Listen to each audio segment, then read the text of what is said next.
I'll audio check while I kind of give you some background. So each one of your stations already has everything that we have on this case. There's nothing hidden. This isn't a criminal case. This is truly a missing persons investigation.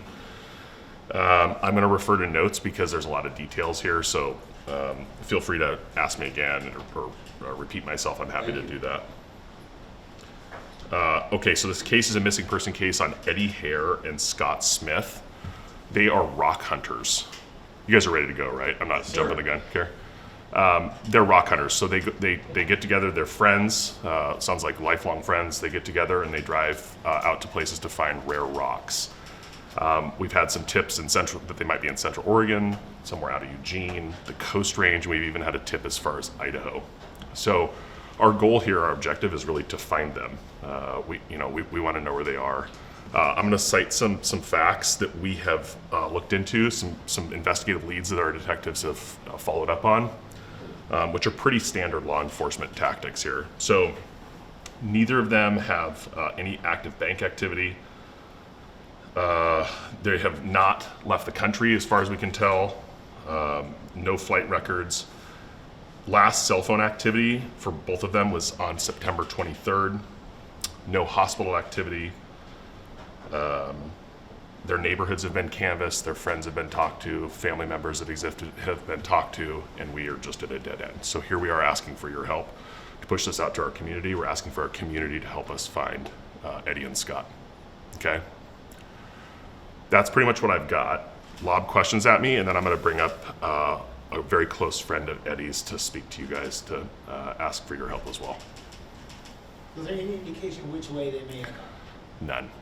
That's the problem. It's just anywhere. It's anywhere. So when you think like rare rocks, like we start looking into places in Oregon, Washington, Idaho, Utah, Colorado that have these rare rocks.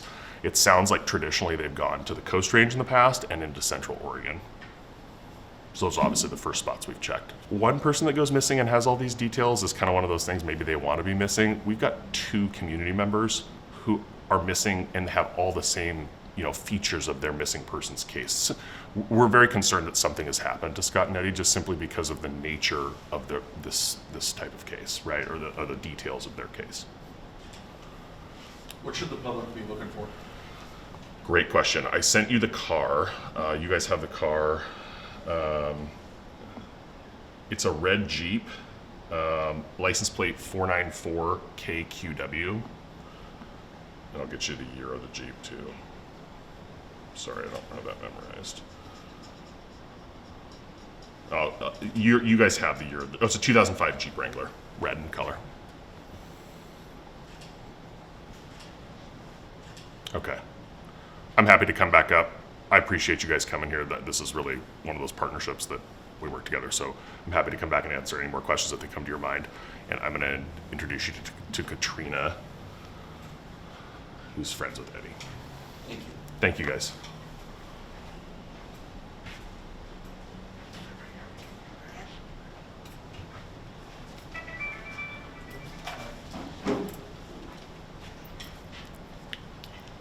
Eddie and I have known each other for about 27 years, and we were actually partners for about 25 years. And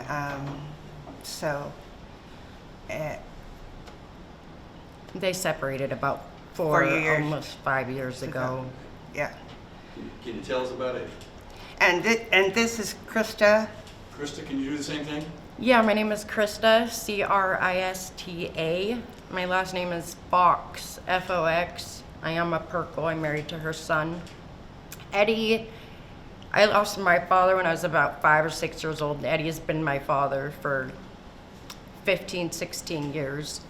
And my babies, my 2 kiddos, Nicholas and Lola, love him. He came over every Saturday to help at the yard. He was just always there if we needed him. And he just stopped answering his phone. When Eddie and I were together, I had 3 children, and my children chose to call him, 2 of my children chose to call him Dad, and they had a really tight relationship.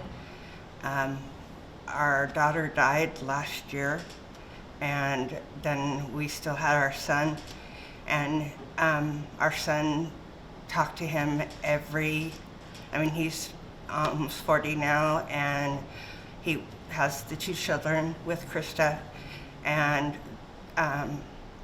we've always been a really tight-knit family. He still comes over at Christmas, Thanksgiving, and everything. We still talk on the phone at least once a week. And then he talks with the grandkids and Josh at least, a couple times a week. And he's made no contact now in 6 weeks. And it's just gotten to the point where we know there's something going on. He's nowhere to be found. He's not answering his phone. This has never happened before. He's got really bad feet. He's had them reconstructed. They hurt to walk and do things on. So just to know, and Scott's got Crohn's. He's real sick.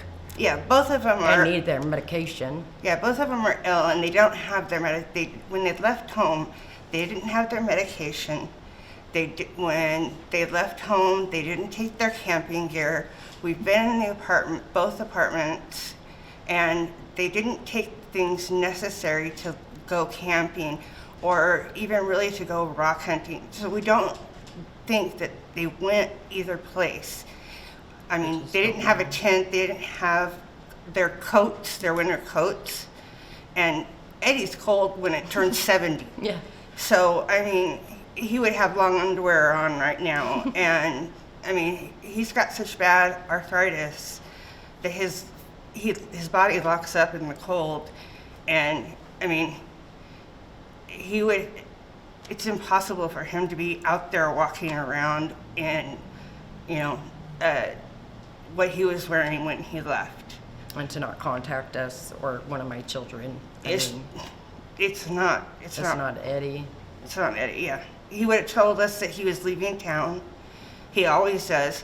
He told us that he was supposed to be leaving town on that Monday to go rock hunting for a couple of days. He'd never mentioned that he was going to be leaving town on Sunday. He never, and if, like we said, he would have had the equipment that he needed. Eddie was a very, he knew how to camp. He was a very experienced camper is what I want to say, and he was very meticulous about planning his camping trips, and he would plan everything in advance, and everything was ready to go that he needed to go. And we would know where he's going. If he's going for a long, he would make sure to tell us exactly where he's going. So it's not like this happened before? Nope. No, This this has never happened before, and when we were in the apartment, all the equipment that he needed was still in the apartment. So we know they didn't go camping. And they're traveling with a pretty big dog, and they would need all the stuff for Eve too. And all her medication was left at home also, so. And so, Eve would be getting cold at this point. She would need shelter also. Yes. What kind of dog was it? Australian. I always say it wrong. Something an Australian cattle dog terrier. Okay. Is that And- a large dog? Yeah, Yes, she's a large. She's a larger dog. Yeah, she's about 80 pounds probably. Yeah. So She is after- friendly, but can be not friendly too. Would she respond to being called if somebody sees a dog? Yes. Yeah. She probably would, but Whether she would be nice or not is a different story. yeah, she's very attached to Eddie and Scott, and so she maybe wouldn't listen to anybody else. But she would respond. But she would respond. She would definitely turn around to her name, or if there was a problem with Eddie or Scott, she would definitely respond to someone. Yes. What's She's a her very name again? smart dog. Eve. Eve. Eve. And when they went missing, were you guys concerned within the night or the next day? When did you think to start that something's not right? My husband noted he didn't. He had texted him every day that week of the 15th, I believe it was, and he wasn't responding. And so when it came around Saturday, when he was supposed to be there, we got worried at that point in time, like, wait a minute, Well, we were he's worried not before responding. that. Yeah, we just, We, at that point in time, at that We did Saturday when think he was he went supposed on to his be there, it'd 3-day been a trip. week that since we had contact. And so we came out here to check the apartment at that time. And that's when, and when we got to the apartments and we found out that nobody had any contact with him at either apartments, because whole week, we too. have friends over at Scott's apartments because we had lived there previously, and they hadn't seen him either and were also concerned. And when we talked to the neighbors at Eddie's, they were concerned, and because That's they when- hadn't seen him either. Then we knew that there was something really wrong, and so I called the police at that point. I actually talked to Tillamook first because that's where I thought they might be, and maybe they then got stuck or something, but and then I talked to Beaverton on that Monday because Tillamook told me that Beaverton probably would not take a missing persons report since they were both adults. able adults and take care of themselves pretty much. But, you know, these are older gentlemen who both have some medical issues and who need your help, people. They really do And need they would your help. contact us if they could. We know they would.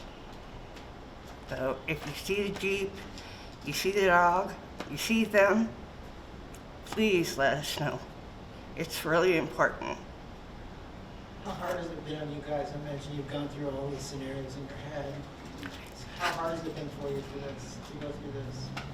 It has not been easy in any way, shape, or form, especially with two kiddos that, you know, rely on their papa because that was his last papa. They've had many papas, but that was the last papa.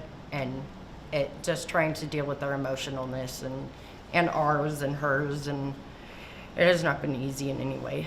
After losing their aunt, the kids after, you know, losing my daughter last year and then having Eddie go missing, it's been very difficult on us. And when I lost Cassie, it was a surprise. It was a death that was unexpected. And then to have this happen, it's been very difficult, and to the point where I bought my granddaughter a book on grief, because at this point, And we don't know it what to really, tell her. we just, you know, she's grieving before we even know what the answers are. And we would at least like to know what the answers are. Because it's hard to tell an 12-year-old that everything's okay when you know that it's not. You know, and a 17-year-old, he's trying to graduate and, you know, live a happy senior year. And he's just, you know, he's not pulling it through very much. Because Growing he's up so on worried. the holidays is really hard. Really hard. He's always with us through the holidays too, because he has no other family. He doesn't have any blood family. He's the last one of his kind, if you want to put it that way. Of his line, you Yeah, know. he's the only one, and we're the only people he has. So, just trying to do what we can do. That, you know, 26 years is a long time to know somebody, and to have them just go poof out of thin air is beyond you. And it just takes everything away. And I have MS, and the more stress I get under, the more active that becomes. And so, you know, if you got answers, please help us. Thank you. Thank Thank ladies. you.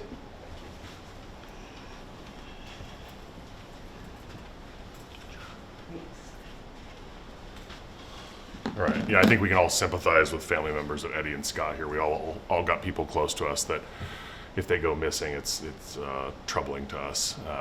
And I think from the Beaverton Police Department and probably most of the community, our heart aches for what they're going through. You guys have, your stations have the photo of the actual Jeep. You have the plate information. The family brought up Eve the dog. Eve the dog is believed to be with them, likely in the vehicle. You also have a photo of Eve. Thank you guys for coming. Thank you for helping us out with this. We appreciate it. The circumstances are just too odd. We're obviously concerned for them. So people want to have clues or whatever, where should they call, or? the Beaverton Police Department tip line is 503-526-2280. Again, 503-526-2280. And Detective Maurer is the lead investigator on this case. All right. Thank you, sir. Thank you guys. Appreciate it.